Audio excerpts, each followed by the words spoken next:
Screen కనిపిస్తుందా? Hello, sir screen start చేయండి కనిపిస్తుంది కదా? సార్.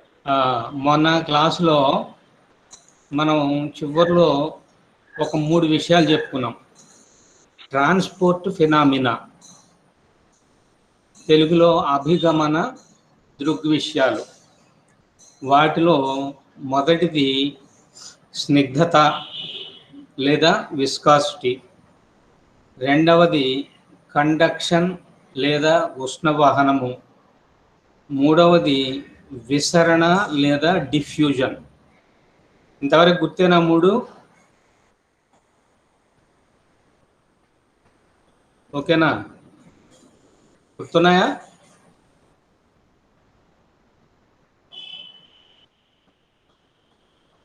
ఒకళ్ళని ఆడియో ఆన్ చేసి పెట్టుకోమంటేనే.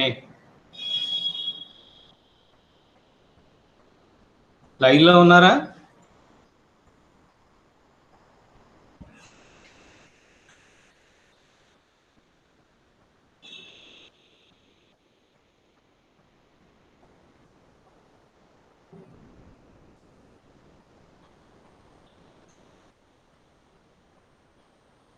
హలో,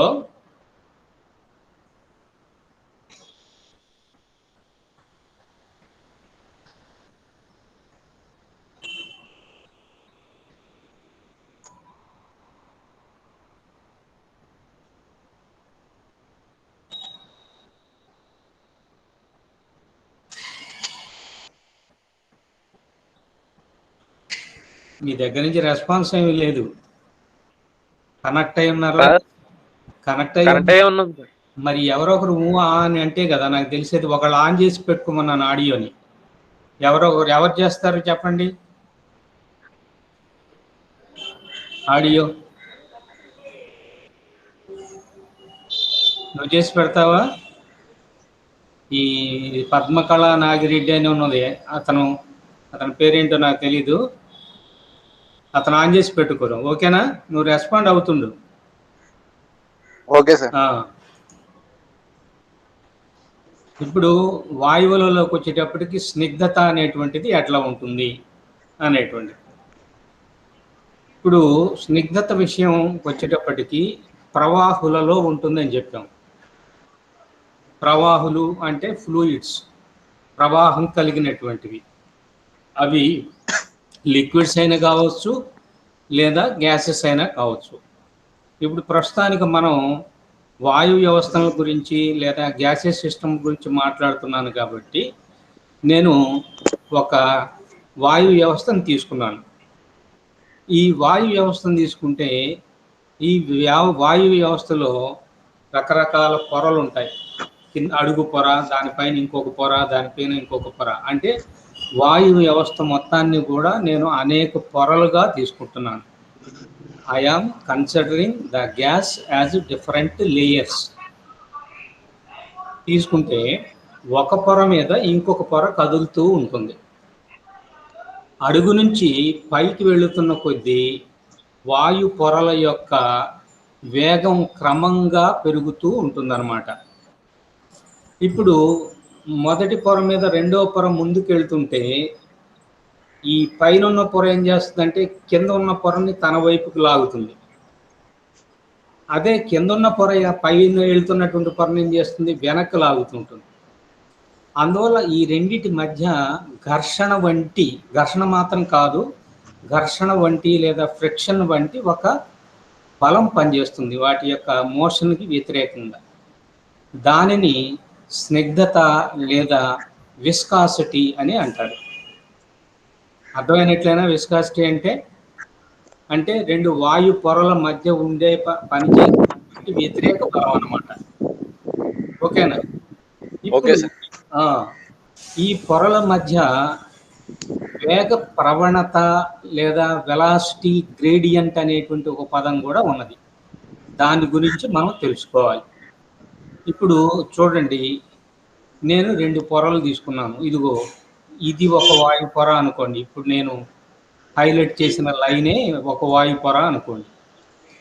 తర్వాత ఇదిగో కింద ఉండేటువంటి ఈ లైన్ని ఇంకొక పొర అనుకోండి. అప్పుడు పై పొర కుడివైపుకు వెళుతున్నది. కింద పొర కంటే పై పొర యొక్క వేగం కొంచెం ఎక్కువ ఉన్నది. అంటే చేంజ్ ఇన్ ది వెలాసిటీ అన్నమాట, వేగంలో మార్పు ఉన్నది. ఆ మార్పుని ఏమంటారంటే డియు అనుకోండి. అంటే కింద ఉండేటువంటి పొర కంటే పైన ఉన్నటువంటి పొర యొక్క వేగము డియు ఎక్కువ ఉన్నదన్నమాట. అందువల్ల 2 పొరల మధ్య తేడా ఎంత ఉన్నది అంటే వేగంలో తేడా డియు. ఇప్పుడు పై పొరకి కింద పొరకి మధ్య ఉండేటువంటి దూరం ఎంత ఉన్నది అంటే డివై అనుకోండి. ఓకేనా? ఇప్పుడు డివై దూరంలో ఎంత మార్పు ఉన్నది అంటే డియు వేగంలో మార్పు ఉన్నది. అప్పుడు ప్రమాణ దూరానికి ఎంత మార్పు ఉన్నదంటే డియు బై డివై అనేటువంటిది ఉంటుందన్నమాట. అంటే డివై దూరానికి డియు వేగంలో మార్పు ఉన్నది. అప్పుడు ప్రమాణ దూరానికి లేదా యూనిట్ డిస్టెన్స్కి ఎంత ఉంటుందంటే డియు బై డివై. దీనిని తెలుగులో ఏమంటారంటే వేగ ప్రవణత అని అంటారు. ఇంగ్లీష్లో దీన్ని వెలాసిటీ గ్రేడియంట్ అని అంటారు. ఓకేనా? Okay sir. కాబట్టి వేగ ప్రవణత అంటే ప్రమాణ దూరంలో 2 పొరలు ఉన్నప్పుడు వాటి వేగంలో ఎంత తేడా ఉంటుందో దాన్ని వేగ ప్రవణత. So velocity gradient means it is the change in the velocity per unit distance. ఓకేనా? ఇప్పుడు స్నిగ్ధత తీసుకున్నట్లయితే స్నిగ్ధత గుణకము అని 2 పదాలు ఉన్నాయి. అది వేరు, ఇది వేరు.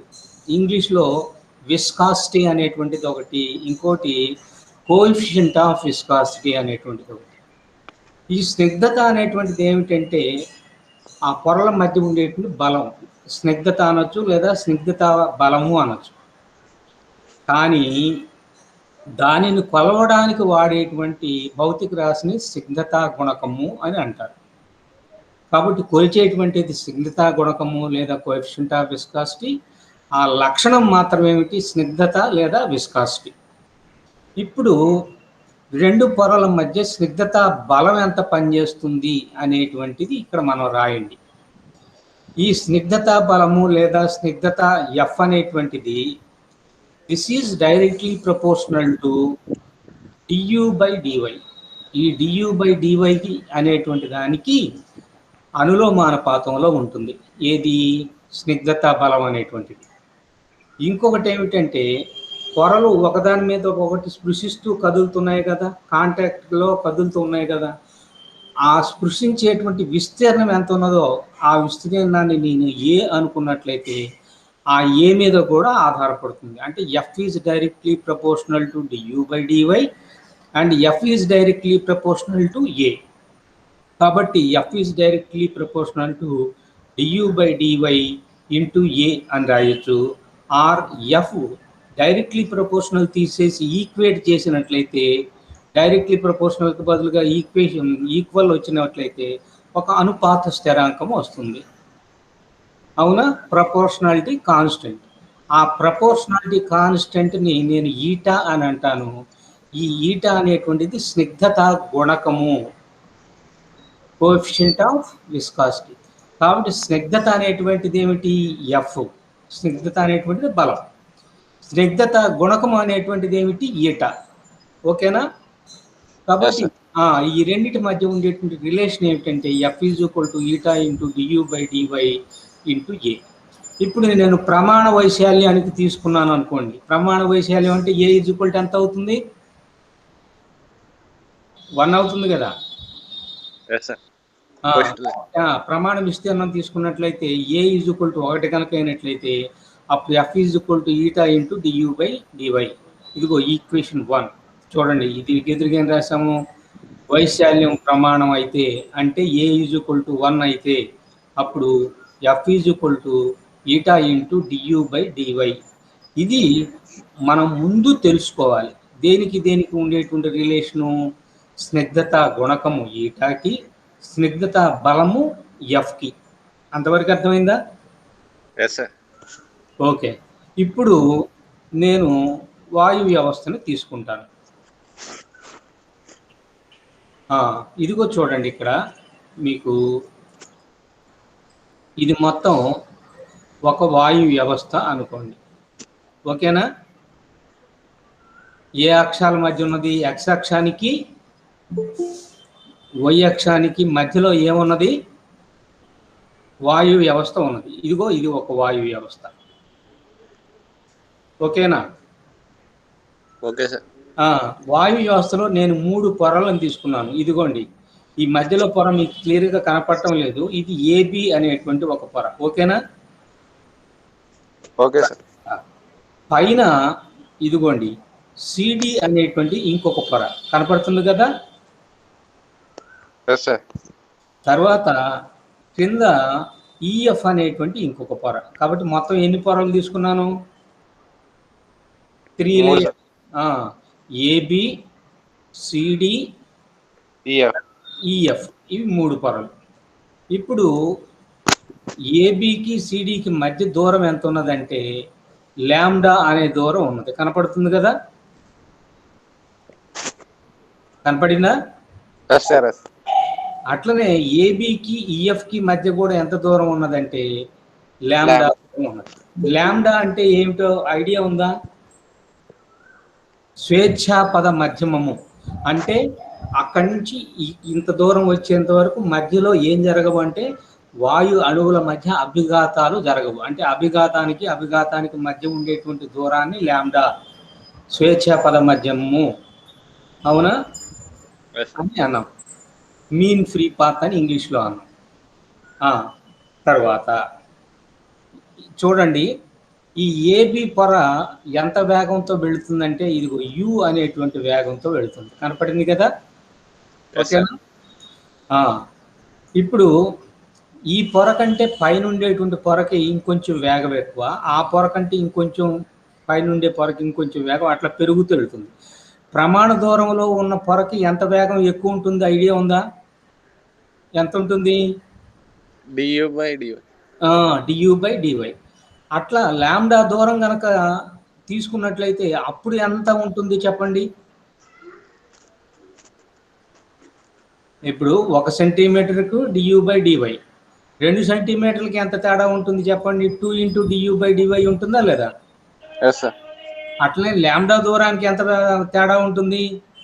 Lambda du/du. Lambda into du/dy అనేటువంటి తేడా ఉంటుంది పైన. కాబట్టి దీనికి వేగం ఎంత ఉన్నది? యు ఉన్నది. దీనికంటే ఎక్కువ దీనికి ఎంత ఉంది? Lambda into du/dy. అంటే మొత్తం వేగం ఎంత అవుతుంది? You plus lambda into du/dy. ఓకేనా? ఏమ్మా? Okay sir. కాబట్టి మధ్యలో ఉన్న పొర యొక్క వేగం ఎంత ఉన్నదంటే యు వేగం ఉన్నది. ఈ పైనకి వెళుతున్న కొద్ది వేగం పెరిగి పెరిగి లాంబ్డా దూరంలో ఉన్న దాని పొర యొక్క వేగము you plus lambda into du/dy అనేటువంటిది వేగం అవుతుంది. ఇదే రకంగా కిందకి వెళుతున్నట్లయితే ఈ వేగం తగ్గుతుంది కదా. అది ఎంత వేగం ఉంటుందంటే you minus lambda into du/dy. కాబట్టి ఈఎఫ్ పొర కనుక తీసుకున్నట్లయితే దీని వేగం ఎంత ఉన్నది అంటే you minus lambda into du/dy. అట్లనే ఈ పొర యొక్క వేగమేమో యు ఉన్నది, ఈ పై పొర ఉండేటువంటి వేగము you plus lambda into du/dy అనేటువంటిది ఉన్నది. ఇప్పుడు అర్థమైనట్లేనా ఈ 3 పాయింట్లు? Okay sir.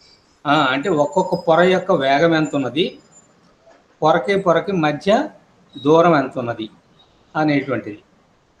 ఇప్పుడు చూడండి, ఒక ప్రమాణ ఘనపరిమాణములో, ప్రమాణ ఘనపరిమాణం అంటే ఏమిటి అర్థం? ఇదిగో ప్రమాణ పొడవు, ప్రమాణ వెడల్పు, ప్రమాణ మందము కలిగిన ఒక చిన్న క్యూబ్ని తీసుకోండి. ఆ క్యూబ్లో ఉండేటువంటి అణువుల సంఖ్యని n అనుకోండి. ఓకేనా? Okay sir.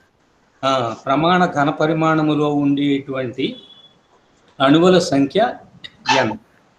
తర్వాత ఆ ఎన్ అణువుల్లో ఒక్కొక్క అణువు యొక్క ద్రవ్యరాశి ఎం అవుతుంది. ఇవన్నీ కూడా మనం అనుకుంటున్నటువంటివి. తర్వాత ఆ వాయు వ్యవస్థలో ఉండేటువంటి అణువుల యొక్క సగటు వేగము ఎంత ఉన్నది అంటే ఇదిగోండి సి బార్ అనేటువంటి వేగం ఉన్నది. ఇక్కడ కూడా 3 పాయింట్లు చెప్పాను. ప్రమాణ ఘన పరిమాణంలో అంటే యూనిట్ వాల్యూమ్లో ఉండేటువంటి నంబర్ ఆఫ్ మాలిక్యూల్స్ ఏంటంటే ఎన్, అంతేనా? ఒక్కొక్క మాలిక్యూల్ యొక్క మాస్ ఎంత అంటే స్మాల్ ఎం. తర్వాత average velocity of each and every molecule is equal to C bar. ఓకేనా? Okay sir. ఇప్పుడు ఈ అణువులు ఎన్ని దిశలలో ప్రయాణం చేయడానికి అవకాశం ఉన్నది చెప్పండి. పైకి వెళ్ళొచ్చా? ఓకేనా? Yes sir. అట్లనే కిందికి వెళ్ళొచ్చా? వెళ్ళొచ్చు సార్. అట్లనే కుడివైపుకి వెళ్ళొచ్చా? వెళ్ళొచ్చు సార్. ఇప్పుడు ఎన్ని అయినాయి? 3 అయినాయి సార్. ఎడమవైపుకి వెళ్ళొచ్చా? Yes sir. 4. తర్వాత అటు బోర్డు లోపలికి వెళ్ళొచ్చా? అంటే స్క్రీన్కి అటువైపుకి వెనక వైపుకి. Yes sir. అది 5. స్క్రీన్కి ముందు వైపుకి రావచ్చా?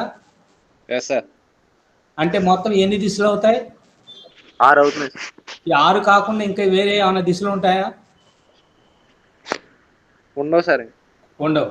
కాబట్టి ప్రతి కణానికి కూడా ఎన్ని దిశలలో వెళ్ళడానికి అవకాశం ఉన్నదంటే 6 దిశలలో వెళ్ళొచ్చు.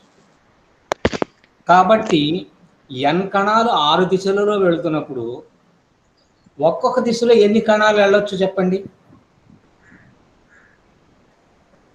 మొత్తం అక్కడ ఉన్న కణాలు ప్రమాణ ఘన పరిమాణంలో ఎన్ని ఉన్నాయి? ఎన్ కదా. Yes sir. ఈ ఎన్ కణాలే కదా ఎటు వెళ్ళినా. అవును సార్. కాబట్టి ఇవి ఎన్ని దిశలలో వెళ్ళాలి? 6 దిశల్లో వెళ్ళాలి. అప్పుడు ఒక్కొక్క దిశలో ఎన్ని వెళ్ళొచ్చు? 1 n/6 సార్. n/6 right. కాబట్టి ఒక్కొక్క దిశలో వెళ్ళేటువంటి కణాల సంఖ్య ఎంత ఉన్నదంటే n/6. ఓకేనా? అంటే ఇటు n/6, ఇటు n/6, పైన n/6, కింద n/6, ముందుకి n/6, వెనక్కి n/6, అట్లా కణాలు వెళ్తాయి. n/6 కణాల యొక్క ద్రవ్యరాశి ఎంత అవుతుంది చెప్పండి. ఒక్కొక్క కణం ద్రవ్యరాశి ఎంత అన్నాం? m అనుకున్నాం సార్. m అనుకున్నాం. కాబట్టి n/6 కణాల యొక్క ద్రవ్యరాశి ఎంత అవుతుంది? m/6 అనుకున్నాం. n/6 ఇంటూ m, అంతే కదా. ఇప్పుడు ఇలా ప్రయాణించేటువంటిది యూనిట్ దూరం కాకుండా దూరం ప్రయాణం చేస్తే అప్పుడు nc/6 ఇటువైపు, అప్పుడు ద్రవ్యరాశి nc/6 ఇంటూ m అవుతుంది. ఓకేనా? ఓకే. అంటే యూనిట్ డిస్టెన్స్ అన్నప్పుడు n అవుతుంది. సి బార్ దూరం కనుక వెళ్ళింది అనుకున్నట్టయితే, సి బార్ దూరం వెళ్ళిందంటే 1 సెకండ్ కాలంలో వెళ్ళిన దూరం సి బార్, అంతే కదా. అప్పుడు వైశాల్యం ఏమో 1 అవుతుంది. ఈ దూరం ఎంత అవుతుంది? సి బార్ అవుతుంది. అప్పుడు ఘనపరిమాణం ఎంత అవుతుంది? 1 into C bar. 1 into C bar into n/6 into m అనేటువంటిది ఒక దిశలో వెళ్ళేటువంటి ద్రవ్యరాశి 1 సెకండ్కి. ఇదిగో చూడండి ఇక్కడ రాసిన. కాబట్టి ప్రమాణ వైశాల్యం గుండా ప్రమాణ కాలంలో ఒక దిశలో, ప్రమాణ కాలంలో అంటే అర్థం ఏమిటి? సి బార్ దూరం అని. ప్రమాణ కాలంలో వెళ్ళే దూరం ఎంత? C bar. అవునా? ఒక దిశలో అంటే 6 దిశల్లో ఒక దిశలో. కాబట్టి చెలించేటువంటి అణువుల సంఖ్య ఎంత అంటే nc/6. ద్రవ్యరాశి అడిగితే nc/6 ఇంటూ m. అప్పుడు మొత్తం ఎంత అవుతుంది? mnc/6. ఓకేనా? ఓకే. కాబట్టి ఒక దిశలో వెళ్ళేటువంటి ద్రవ్యరాశి ఎంత ఉన్నదంటే m into n into c/6. తర్వాత మీకు మొమెంటం తెలుసా? ద్రవ్య వేగము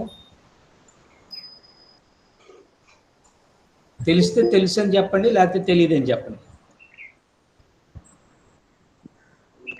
ద్రవ్య వేగము అంటే తెలుసా? P = mv అని చదివి ఉంటారా ఫస్ట్ ఇయర్లో?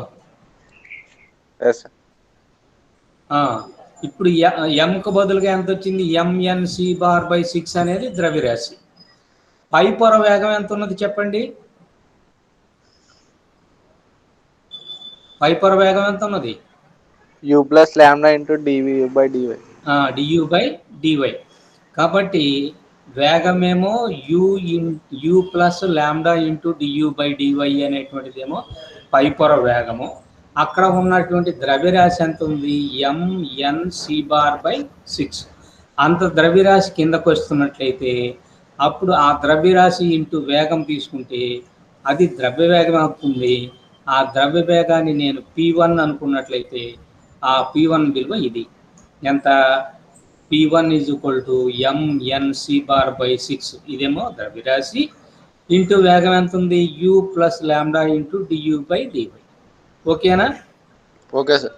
కాబట్టి పై పొర కింద కదులుతూ ఉన్నప్పుడు ఎంత ద్రవ్య వేగం కింద కదులుతుంటుంది అంటే ఇది. ఇదే రకంగా కింది పొర పైకి వెళ్తుంటుందిగా. Yes sir. కింది పొర పైకి వెళ్తున్నప్పుడు మీరు చెప్పండి ఈక్వేషను.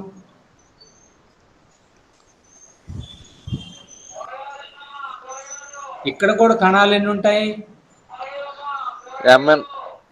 ఎంసి బార్ బై 6 అనేది ద్రవ్యరాశి ఇక్కడ. అయితే ఇక్కడ ఏం మారింది? మైనస్ వచ్చింది సార్. దేంట్లో? వేగంలో. అంతే కదా? అంతే. కాబట్టి P2 is equal to MNC bar by 6 into u minus lambda into DU by DY. ఇది కింద నుంచి పైకి వెళ్ళేటువంటి ద్రవ్య వేగము. ఇదేమో పై నుంచి కిందకు వస్తున్నటువంటి ద్రవ్య వేగం. ఓకేనా? అంతవరకు అర్థమైందా? ఓకే సార్, అర్థమైంది సార్. ఇప్పుడు ద్రవ్య వేగంలో మార్పు ఎంత అంటే P1 లోంచి P2 తీసేయాలి. ఇది 1 సెకండ్కి వచ్చేటువంటి మార్పు, అది గుర్తుపెట్టుకోండి. 1 సెకండ్కి జరిగేటువంటి మార్పుని ఏమంటారు? మార్పు రేటు అంటారు. ఓకేనా?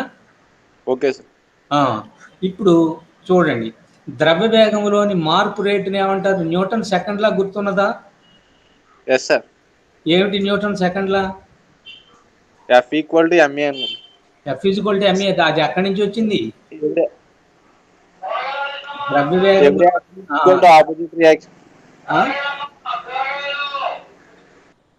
ద్రవ్య వేగంలోని మార్పు రేటు బలానికి సమానం. అంటే ఒక వస్తువు మీద బలాన్ని ప్రయోగించేస్తే ఆ వస్తువు ద్రవ్య వేగంలో మార్పు ఎంత వస్తుందో ఆ మార్పు దేనికి సమానం అవుతుంది? బలానికి సమానం అవుతుంది. కాబట్టి ద్రవ్య వేగంలోని మార్పు రేటు ఎంత ఉన్నది? P1 minus P2. అంతే కదా? దట్ ఈజ్ ఈక్వల్ టు ఎంత మళ్ళీ? F. ఇప్పుడు P1 విలువ ఎంత అయింది? ఇదిగో ఈ బ్రాకెట్లో ఉన్న విలువ అంతా P1. ఓకేనా? అలాగే ఈ బ్రాకెట్లో ఉన్నటువంటి విలువ అంతా కూడా P2. అప్పుడు ఒక దాంట్లోంచి ఒకటి కనుక తీసేస్తే చూడండి, ఎంఎన్సి బార్ బై 6 అనేటువంటిది నిలుస్తుంది. తర్వాత ఎంఎన్ ఇంటూ సి బార్ నిలుస్తుంది. తర్వాత ఇక్కడ చూడండి, ఇదేమో ప్లస్ యూకి సంబంధించింది, ఇదేమో మైనస్ యూకి సంబంధించింది కదా. ఇది ఇంటూ ఇవి మైనస్ అయిపోతుంది, ఇది ఇంటూ ఇదేమో ప్లస్ అయిపోతుంది. అవి రెండు క్యాన్సిల్ అయిపోతాయి. ఇంకా మిగిలింది ఏమిటి? ఇదిగో MNC bar by 6 into DU by dy. ఈ మైనస్ ఆఫ్ మైనస్ ఇది కూడా మళ్ళీ ఏమైపోతుంది? ప్లస్ అవుతుందిగా. కాబట్టి ఎంఎన్సి బార్ బై 6 ఇంటూ అది ఇది రెండు కలిపితే 2 into lambda D U by D Y. ఓకేనా? Okay sir. ఇప్పుడు ఇది ఎఫ్. ఎఫ్ అంటే ఏమిటి అనుకున్నాం? ఎఫ్ అంటే ఏమిటి? బలము. స్నిగ్ధత బలము. స్నిగ్ధత గుణకము కాదు, స్నిగ్ధత బలము. కాబట్టి ఇది 1/6కిను ఈ 2కి క్యాన్సిల్ అయిపోతే 1/3 మిగిలింది. కాబట్టి చూడండి, స్నిగ్ధత బలము లేదా viscous force F is equal to 1/3 into MN into C bar into lambda into DU by DY. ఇది మనకు వచ్చినటువంటి స్నిగ్ధత బలానికి సంబంధించినటువంటి సమీకరణం. కానీ మనం ఫస్ట్ ఈక్వేషన్ 1 ఒకసారి గుర్తుకు తెచ్చుకుంటే చూడండి, ఇదిగో ఈ ఈక్వేషన్ 1 ఎఫ్ విలువ ఎంతకు సమానము? ఎన్ ఇంటూ du/du. డివై. ఈ విలువను తీసుకెళ్ళి అక్కడ ఉన్న ఈక్వేషన్లో సబ్స్టిట్యూట్ చేస్తాను. సబ్స్టిట్యూట్ చేస్తే ఇదిగో చూడండి, ఇక్కడ ఎన్ ఇంటూ du/dy అంటే ఇది ఎఫ్కు బదులుగా పెట్టాను. This is equal to 1/3 mn c bar lambda into du/dy. ఇక్కడ du/dyకి ఇక్కడ du/dyకి రెండింటికి క్యాన్సిల్ అయ్యి కనుకపోతే ఇంకా మనకు మిగిలింది ఏమిటి? ఈటా. అంటే ఈటా ఏమిటి? స్నిగ్ధత ఏమిటి? గుణకం అనుకోండి. స్నిగ్ధత గుణకం. కాబట్టి స్నిగ్ధత గుణకం eta is equal to 1/3 into MN C bar into lambda. ఇందువల్ల du/dy ఇటువైపుకి du/dy అటువైపున రెండు కూడా క్యాన్సిల్ అయిపోయాయి. తర్వాత ఇంకా మనకి తెలిసిన ఇంకొక విషయం ఏమిటంటే ఎన్ అంటే ఏమన్నా చెప్పండి. ఎన్ అంటే ప్రమాణ ఘనపరిమాణంలో ఉండేటువంటి మాలిక్యూల్స్ అన్నారు. మాలిక్యూల్స్ సంఖ్య. తర్వాత ఆ సంఖ్యని ద్రవ్యరాశి చేత కనుక మల్టిప్లై చేస్తే ఏమొస్తుంది? ప్రమాణ ఘనపరిమాణంలో ఉండే ద్రవ్యరాశి వస్తుందా? ప్రమాణ ఘనపరిమాణంలో ఉండే ద్రవ్యరాశిని ఏమంటారు? ఐడియా ఉందా? సాంద్రత అంటారు. ఓకేనా?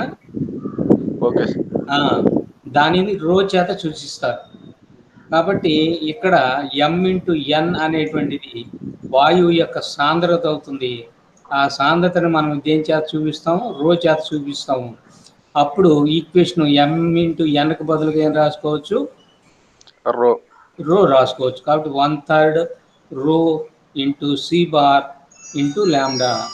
ఇది ఈటాకి సంబంధించిన అంటే స్నిగ్ధత గుణకానికి సంబంధించినటువంటి ఈక్వేషన్. ఓకేనా? ఓకే. అయితే దీన్ని ఇంకొంచెం కూడా మార్పు చేయొచ్చు. ఏం మార్పు చేయొచ్చు అంటే ఇందాక మనం లాంబ్డా అని ఏమన్నాం గుర్తున్నదా? స్వేచ్ఛాపద మధ్యమము కదా. Mean free path. Mean free పాత్కి మనం స్టార్టింగ్లోనే ఒక ఈక్వేషన్ చెప్పాం.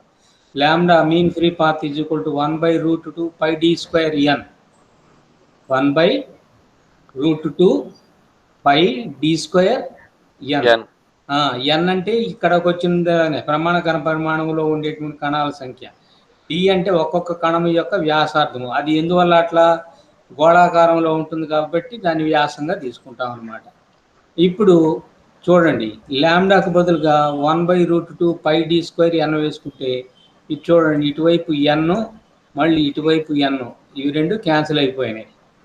అవునా? ఇంకా పైన మిగిలింది ఎం మిగిలింది, సి బార్ మిగిలింది. కాబట్టి ఎం సి బార్ కింద మిగిలింది 3√2 πd². కాబట్టి ఈ ఈక్వేషన్ తీసుకున్న ఈటా వస్తుంది. అదే రకంగా 1/3 రో సి బార్ లాంబ్డా అనేది తీసుకున్నా కూడా ఏమొస్తుంది? స్నిగ్ధత ఈటా వస్తుంది. ఈటా అంటే స్నిగ్ధత గుణకం. ఇప్పుడు ఈ డెరివేషన్ పార్ట్ కనుక మనకు తెలిసినట్లయితే నెక్స్ట్ ఉష్ణ వాహనం కూడా సేమ్, ఇంకా మార్పేమీ ఉండదు. అదే అలవరుసల మీద లేకపోతే అదే ఆర్డర్లో క్రమంగా చేస్తూ వెళ్ళిపోతాం. ఓకేనా? Okay sir. అంటే ఇప్పుడు మనకి దాదాపు ఎంత అయింది? 35 minutes అయిపోయింది. ఇంకో 15 minutesలో అది ఎట్లా అయిపోతుంది. తర్వాత ఇక్కడ వేగ ప్రవణత అనే పదం చెప్పాను కదా,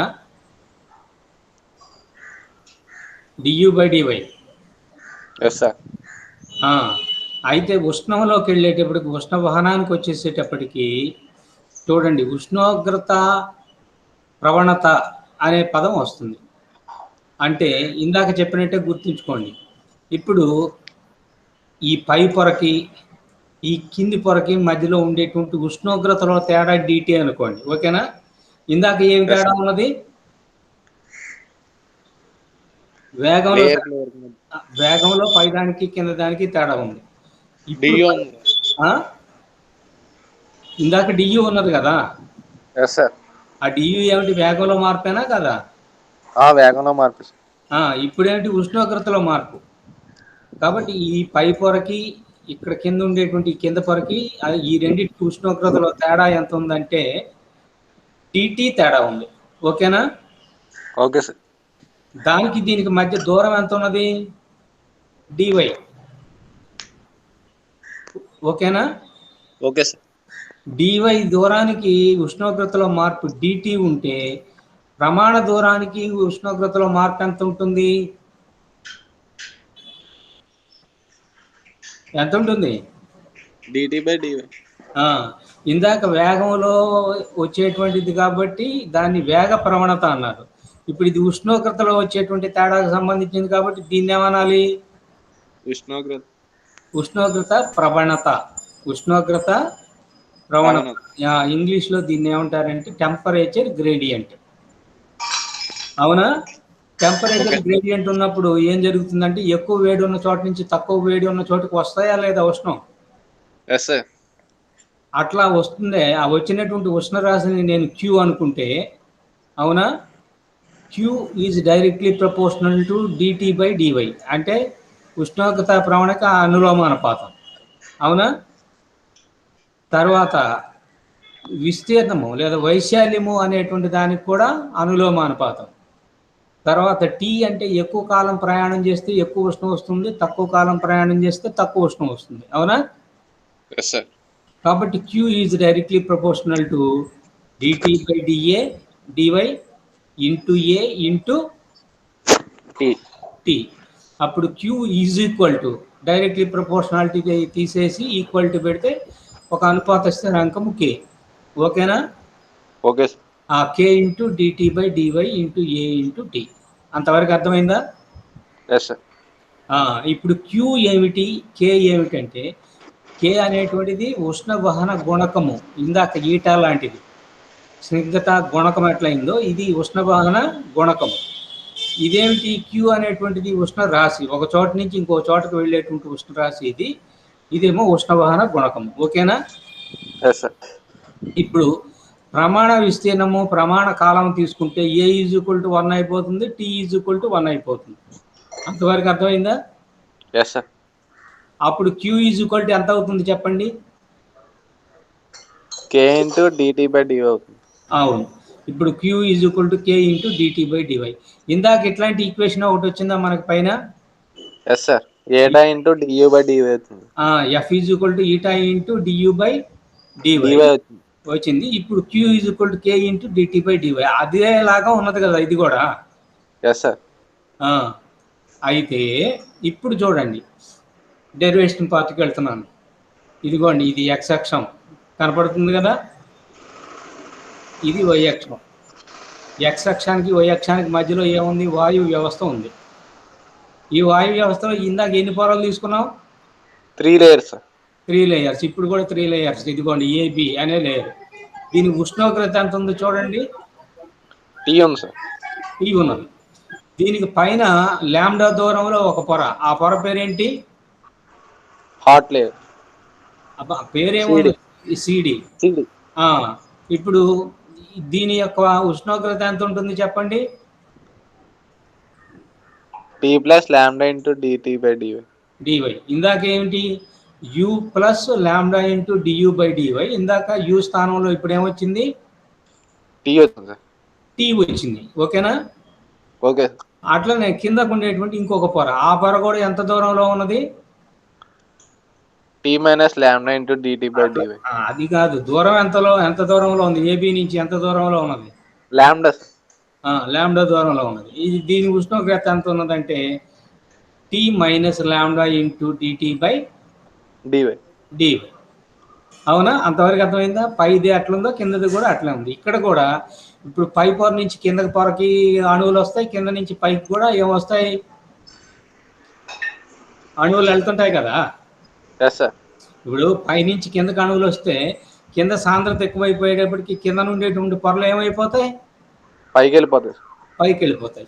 ఇప్పుడు కూడా మళ్ళీ కణాలు ఎన్ని దిశల్లో వెళ్ళడానికి అవకాశం ఉంది చెప్పండి?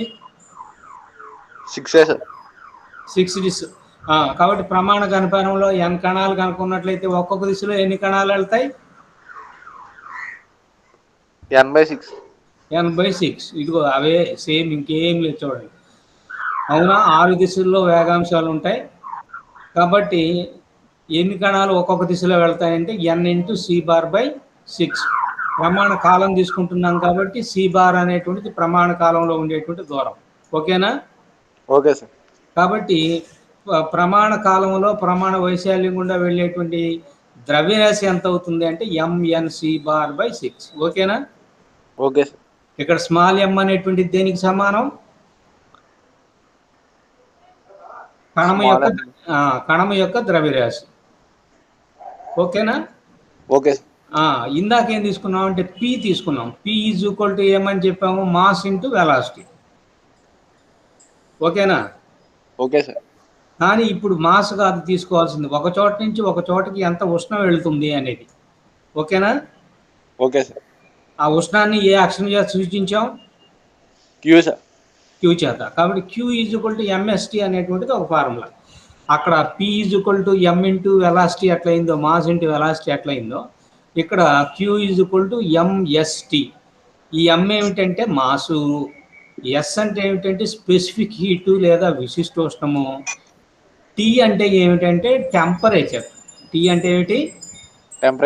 టెంపరేచర్. ఇది చూడండి, m = ద్రవ్యరాశి అంటే మాస్.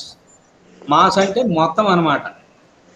ఈ స్మాల్ ఎంకి బదులుగా ఇదిగో ఇక్కడ ఉండేటువంటి మొత్తాన్ని నేను సబ్స్టిట్యూట్ చేస్తాను మళ్ళీ. ఓకేనా? Okay sir.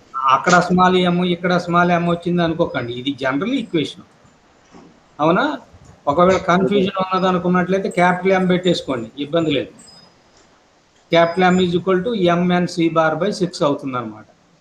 ఎస్ అంటే ఏమిటి? విశిష్టోష్ణం. విశిష్టోష్ణం అంటే 1 గ్రాము లేదా ప్రమాణ ద్రవ్యరాశి ఉండేటువంటి పదార్థాన్ని 1 డిగ్రీ సెంటీగ్రేడ్ పెంచడానికి ఎంత ఉష్ణరాశి కావాల్సి వస్తుందో దాన్ని స్పెసిఫిక్ హీటు లేదా విశిష్టోష్ణము అంటారు. కాబట్టి స్పెసిఫిక్ హీట్ అంటే ఏంటంటే amount of heat required to raise the temperature of unit mass of substance through 1 degree centigrade. అవునా? తర్వాత T అంటే టెంపరేచర్ ఎంత పెరిగింది అది. అయితే ఇప్పుడు మనం ఇక్కడ గ్యాసెస్ తీసుకున్నామా సాలిడ్స్ తీసుకున్నామా చెప్పండి?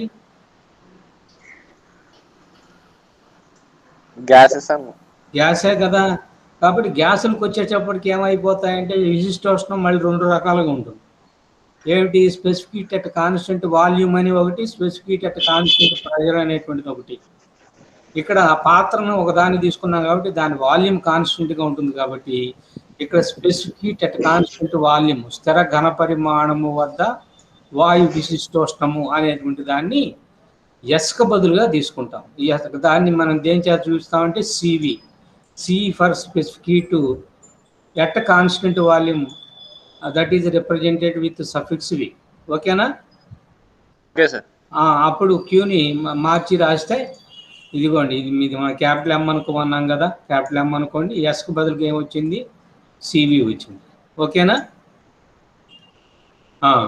ఇప్పుడు ఏం చేస్తారంటే చూడండి, పైనుంచి కిందకి ఎంత ఉష్ణం వస్తుంది? ఇదిగోండి, సిడి దగ్గర నుంచి, ఇదిగో ఈ పొర దగ్గర నుంచి కిందకి ఎంత ఉష్ణం వస్తుంది అని అంటే mnc/6. అదేమిటి? M కదా, అవునా కదా? అవును sir. Into CV into temperature. ఇది ఎంత? T + λ × dT/dy. అట్లా ఈ ఎఫ్ పొర నుంచి పైకి ఎంత ఉష్ణం వెళుతుందంటే Q = mst ప్రకారమే. M అంటే ఎంత ఉన్నది? mnc/6. ఎస్కు బదులుగా సివి వచ్చింది, టీకి బదులుగా ఏమొచ్చింది? T - λ × dT/dy. ఈక్వేషన్లో రాద్దాం. ఇదిగోండి ఫలితం ఎంత ఉన్నది? ఇదిగో చూడండి, Q1 = mnc/6 × CV × T + λ × dT/dy. అట్లనే కింది పొర నుంచి పైకి ఎంత వెళుతుందంటే ఇది. అప్పుడు మార్పు ఎంత ఉన్నది పర్ సెకండ్కి, పర్ యూనిట్ ఏరియాకి ఎంత అంటే ఇదిగో Q1 ఇది, ఇదేమో Q2 ఒక దాంట్లో నుంచి ఒకటి తీసేస్తే ఇందాక ఏం జరిగిందో ఇప్పుడు కూడా అదే జరుగుతుంది. ఇందాక M ఇంటూ వి కాబట్టి సివి అనేటువంటి పదం ఇంతకు ముందు లేదు, ఇప్పుడు సివి అనే పదం వచ్చింది. ఓకేనా? సార్ కాబట్టి 1/6 ఎంఎన్సి బార్ ఇంటూ సివి, తర్వాత ఇదిగో ఇది plus lambda DT by DY, ఇది మైనస్ ఆఫ్ మైనస్ ఇది కూడా ప్లస్ అయిపోతుంది. ఇది lambda into DT by DY up to 2 lambda D. ఇక్కడ చిన్న తప్పు పడింది చూడండి, డియు బై డివై పడింది. మీకు ఉన్న నోట్స్లో కొంచెం కరెక్ట్ చేసుకుంటారా? Yes sir. ఏం పడాలి అక్కడ? డిటి పడాలి. డిటి పడాలి. కింద ఈక్వేషన్లో కూడా సేమ్, అంటే పైనుంచి కాపీ కొట్టినట్టున్నాను అందువల్ల. కాబట్టి 1/3 MN C bar CV lambda into DT by DY DT by DY, అది ఒకటి చూసుకోండి. కాబట్టి మళ్ళీ ఈ ఈక్వేషన్ దేనికి సమానం అవుతుంది? పైన మనం చెప్పినటువంటి ఈక్వేషన్ 1కి, అది K into DT by D Y. కాబట్టి ఇక్కడ డిటి బై డివై, ఇక్కడ డిటి బై డివై రెండు క్యాన్సిల్ అయిపోతున్నాయి. అప్పుడు K is equal to 1/3 MN C bar CV lambda. ఓకేనా? Okay sir. ఎంఎన్కి బదులుగా ఏం రాయొచ్చు?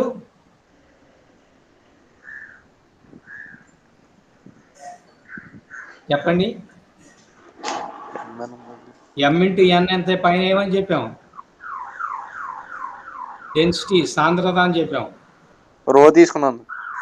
రో తీసుకున్నాం. ఇది రో అంటే ఏమిటి? ఇదిగో ఇక్కడ ఉన్నది కదా చూడండి, M into N is equal to rho, that is equal to వాయు సాంద్రత. అది కాబట్టి రో అనేటువంటి పదం రాసాం. ఇది ఒక ఈక్వేషన్. అలానే మళ్ళీ ల్యాండాకు బదులుగా ఏం రాసాం ఇందాక గుర్తుందా? ఏం రాసాం? 1/√2 πd² అని రాసామా లేదా? స్వేచ్ఛాపద మధ్యమము లేదా మీన్ ఫ్రీ పాత్. ఓకేనా? ఓకే.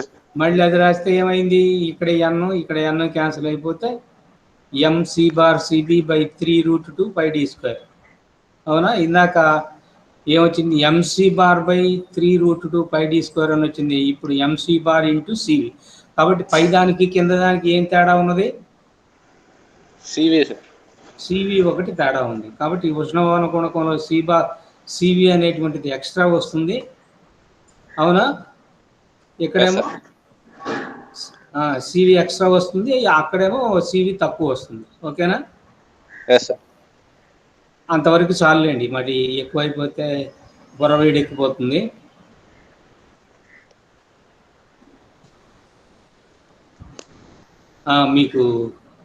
మీరు ఒకసారి